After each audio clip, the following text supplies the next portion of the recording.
नमस्कार, आप देख रहे हैं अपना बिहार। मैं हूं आपके साथ विभा उपाध्याय। खबरों को जानेंगे विस्तार से। बुलेटिन की शुरुआत सियासत से जुड़ी हुई बड़ी खबर के साथ। जन सुराज के संयोजक प्रशांत किशोर ने जातीय गणना की रिपोर्ट पर हमला बोला है। प्रशांत किशोर ने कहा कि आने वाले चुनाव में जातियों में आग लगाकर राजनीतिक रोटी से चुनावी नैया पार लगाने की ये आखिरी कोशिश है। प्रशांत किशोर ने जातिगत जनगणना का समाज की बेहतरी से कोई लेना देना नहीं बताया। उन्होंने कहा कि इससे कुछ समाज में बदलाव नहीं आने वाला है। जातिगत जनगणना को अंतिम दांव के रूप में खेला गया है ताकि समाज के लोगों को जातियों में बांटकर एक बार फिर किसी तरह से चुनावी नैया पार की जा सके।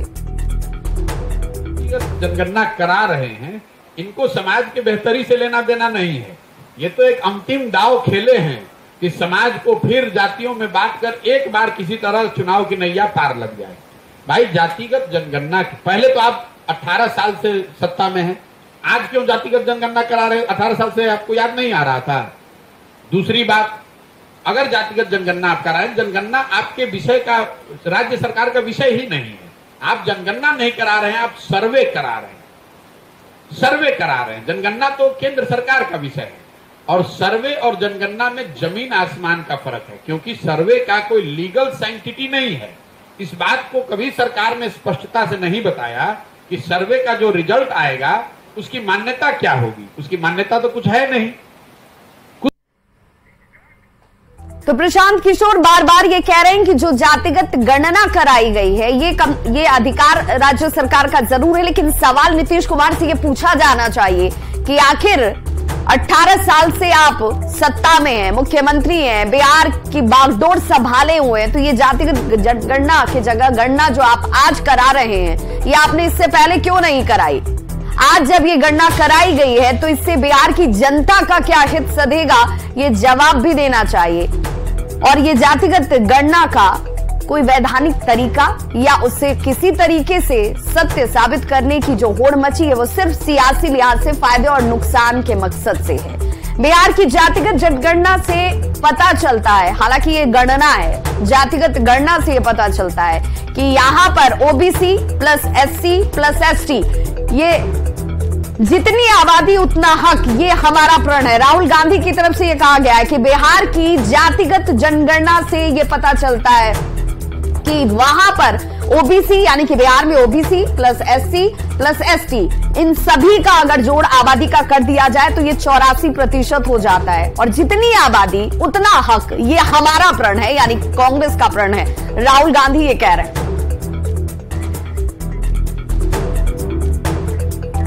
तो जाति गणना की रिपोर्ट पर कांग्रेस के पूर्व प्रदेश अध्यक्ष अनिल शर्मा ने आपत्ति जाहिर की है। उन्होंने कहा है कि जिसकी जितनी संख्या उतनी हिस्सेदारी के आधार पर नीतीश कुमार अपने मंत्रिमंडल में आज ही एक मुस्लिम, एक अति पिछड़ा और अनुसूचित जाति से उप मुख्यमंत्री बना दे। रूप से यह जो जनगणना हुई है वह जनगणना फेयर नहीं है और लाजमी तौर पर ये जो भी लोग कर्मचारी लग रहे होंगे इसमें, वो खाना पूरी किए हैं और सही आंकड़े सरकार के सामने प्रस्तुत नहीं किए गए हैं। तो मुझे लगता है कि निश्चित रूप से वहीं सियासत से जुड़ी बड़ी खबर, जातीय गणना पर सियासत तेज हो चुकी है। जातीय गणना की रिपोर्ट पर अब बयान जो है वो सामने आने लगे हैं। आचार्य प्रमोद कृष्णम का बयान, जिसमें बिहार में सर्वाधिक संख्या दलित और मुसलमानों की है। नीतीश जी को सीएम की कुर्सी सौंप देनी चाहिए, किसी दलित को उस कुर्सी पर बिठा दीजिए या फिर मुसलमान को बिठा दीजिए। जितनी जिसकी संख्या भारी उतनी उसकी हिस्सेदारी, इस स्लोगन को सार्थक करना चाहिए उन्हें। और जरा देख लीजिए प्रमोद कृष्णम क्या कहते हैं। उन्होंने कहा कि जो रिपोर्ट आपकी तरफ से जारी की गई है, जातीय गणना के आधार पर बिहार में सर्वाधिक संख्या अगर किसी की है तो दलित और मुसलमानों की, और इसीलिए अब नीतीश जी को मुख्यमंत्री हो, उप मुख्यमंत्री हो, ये कुर्सी अगर किसी को देनी चाहिए तो दलित या मुसलमान को सौंप देनी चाहिए, क्योंकि सिर्फ 3% वाली जाति का सीएम होना ये कैसे जस्टिफाई करेंगे नीतीश कुमार। जातीय गणना के आधार पर बिहार में सर्वाधिक संख्या दलितों की है, मुस्लिमों की है, तो फिर उन्हें बैठा दीजिए इस कुर्सी पर। ये तो अन्याय आप खुद कर रहे हैं। आपने गणना कराई, आपने ये स्लोगन दिया, आप ये कह रहे हैं कि जिसकी जितनी आबादी उसकी उतनी भागीदारी, तो ये भागीदारी आखिर है कहां, ये आपको बताना होगा। क्योंकि 20% दलित, 18% मुस्लिम के होते हुए 3% वाली जाति का सीएम होना, ये तो बेईमानी होगा, ये उचित नहीं होगा। आचार्य प्रमोद कृष्णम ने बिहार में आंकड़ों का हवाला दिया है और इन्हीं आंकड़ों का हवाला देते हुए बिहार में सीएम की कुर्सी अल्पसंख्यक या फिर दलित को देकर बाबा साहब के सपनों को साकार करने की बात पर अब सियासत जो है वो गर्म हो गई है। जी की ये निजी राय हो सकती है, पार्टी उनकी राय से बहुत सहमत नहीं है। और बिहार में तो अब्दुल गफूर जी मुख्यमंत्री रहे हैं अल्पसंख्यक, जीतन राम मांझी जी, भोला पासवान शास्त्री जी, राम सुंदर दास जी, ये दलित वर्ग से आए और ये बिहार का मुख्यमंत्री रहे। जनता जिसे पसंद करेगी मुख्यमंत्री वही बनेगा। इतनी त्रुटियों के साथ आपने जब सिर्फ और सिर्फ जातिगत आंकड़े पेश किए हैं, तो आपके अनुसार ही उन आंकड़ों के हिसाब से जिसकी जो हिस्सेदारी है वो उसको दे दीजिए। भाई आप अपने तुष्टिकरण की राजनीति को एक स्तर और ले जाएं, आप और लालू यादव, और मुसलमान जो कि सबसे ज्यादा आपके इस आंकड़ों में सबसे ज्यादा संख्या में दिख रहा है, उसको आप अपनी गद्दी सौंप दें। कि जो सरकार चल रही है इसमें अनुसूचित जाति, अनुसूचित जनजाति, अल्पसंख्यक समाज, पिछड़े वर्ग, अति पिछड़े वर्ग और सभी समूह के लोगों की भागीदारी है। हाँ, कुछ लोगों के पेट में दर्द भी जरूर हो रहा है। और जहां तक इस मामले का संदर्भ है, मंत्रिमंडल का विस्तार मुख्यमंत्री जी का विशेषाधिकार होता है और गठबंधन के सभी वरिष्ठ नेताओं के साथ बैठकर सही समय पर फैसला लिया जाता है।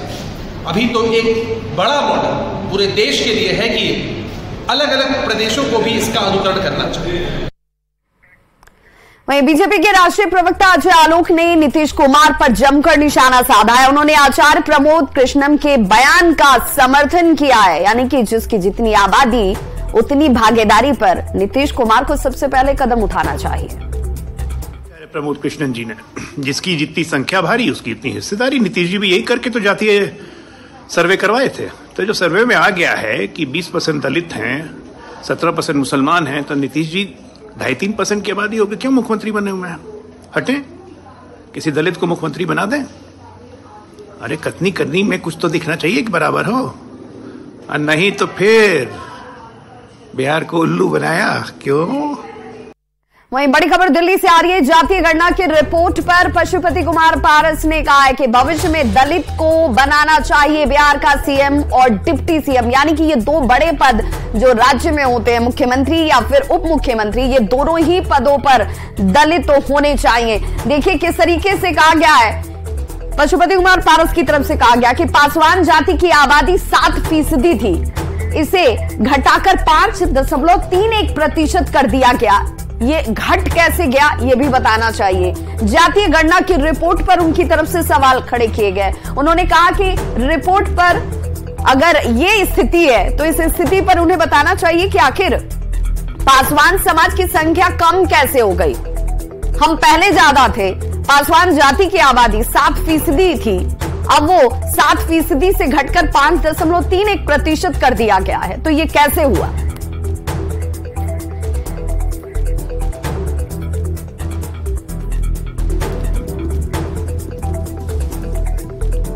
तो जातीय गणना की रिपोर्ट पर सियासत लगातार जारी है। जब से ये कल रिपोर्ट जारी की गई, आरजेडी के सांसद मनोज झा का बयान आता है और उन्होंने कहा कि इन आंकड़ों को हिस्सेदारी और भागीदारी चाहिए। पशुपति कुमार पारस के बयान पर मनोज झा ने कहा कि दलितों का भला मोदी के नेतृत्व में नहीं होने वाला है। प्रमोद कृष्णम के बयान पर मनोज झा कहते हैं कि अनुप्रिया पटेल के बयान को भी देख लीजिए। अनुप्रिया ने जाति जनगणना की मांग की है। लकीर खिंच गई है, वो लकीर मिटने वाली नहीं है। वो लकीर हिंदुस्तान का नक्शा, सामाजिक आर्थिक नक्शा क्या होना चाहिए, प्रतिनिधित्व, हिस्सेदारी, भागीदारी क्या होना चाहिए, उसका एक नया स्वरूप प्रदान करेगा। तो आप इन आंकड़ों को ड्राइंग रूम में टेबल पे नहीं रख देते। ये आंकड़े डिमांड करते हैं। इनको क्या चाहिए? इन आंकड़ों को हिस्सेदारी चाहिए।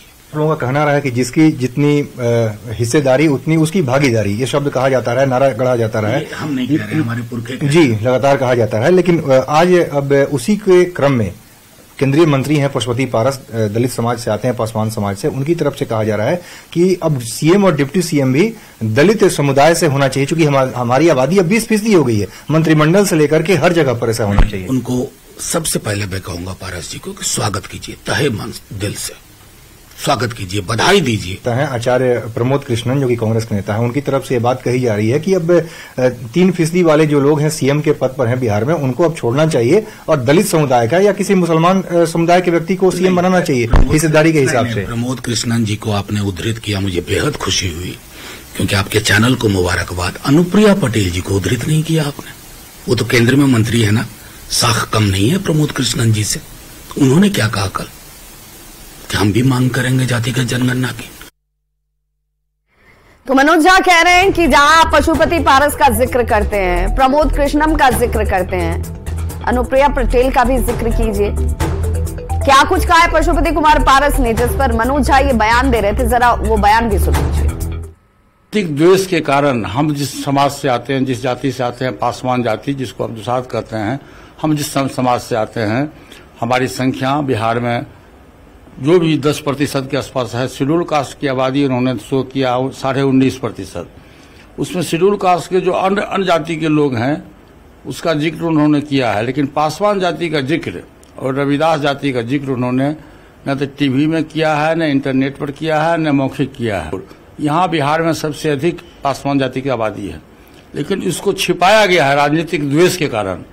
इसलिए मैं बिहार सरकार से मांग करता हूँ, खासकर मुख्यमंत्री से मैं मांग करता हूँ कि इसको अविलंब जितना जल्दी हो सके इस न्यूज को वो इंटरनेट पर और प्रेस मीडिया में प्रकाशित करें, नहीं तो हमारे जात के, हमारे समाज के जो लोग हैं रोड पर धरना और प्रदर्शन करेंगे।